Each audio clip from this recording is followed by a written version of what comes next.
ভাই কি খবর? আছি আলহামদুলিল্লাহ। আপনার কি অবস্থা? আলহামদুলিল্লাহ ভালো আছি। এবং আপনারা কেমন আছেন?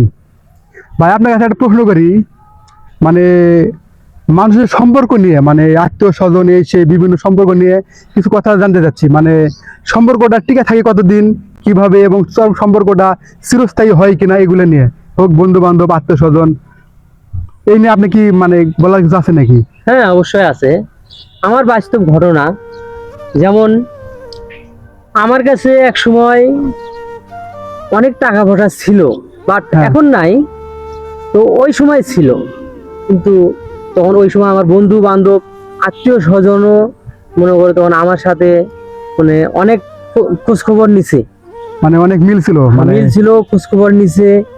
আর এখন বর্তমানে আমার কাছে কোনো টাকা পয়সা নাই বিধায় এমন আমি এখন মানে গরিব এক কথায়।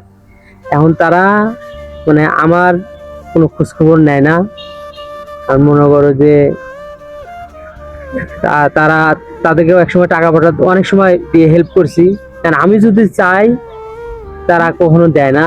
কারণ তাদের বাড়িতেও যদি আমি যাই কোনো এক সময়, তারা আগে থেকেই কল্পনা করে, চিন্তা ভাবনা করে যে অমুক আসতেছে, নিশ্চয়ই বা টাকা পয়সা চাইতে পারে। কোনো টাকা ভরা চাইতে পারে। হ্যাঁ। কিন্তু আমি অনেক আত্মীয় স্বজনের বাড়িতে এই ভয়ে যাই না। আসলে বাস্তবতা হচ্ছে এরকমই, মানে যতক্ষণ টাকা থাকবে ততক্ষণই মানুষ সম্পর্ক রাখে। টাকা স্থায়ী যতক্ষণ, সম্পর্ক স্থায়ী ততক্ষণ। টাকা শেষ, সম্পর্ক শেষ। শেষ। এটা হচ্ছে বাস্তব জীবনের কথা। এবং আপনাদের সাথে এমন ঘটনা ঘটছে কিনা আপনারা অবশ্যই জানাবেন। আর ভিডিওটি আসলে কেমন হয়েছে এটাও জানাবেন। আসলে এটা হলো বাস্তব চিত্রের কথাই বললাম, যদিও ভুল টুটি হয়ে থাকে ক্ষমা দৃষ্টিতে দেখবেন।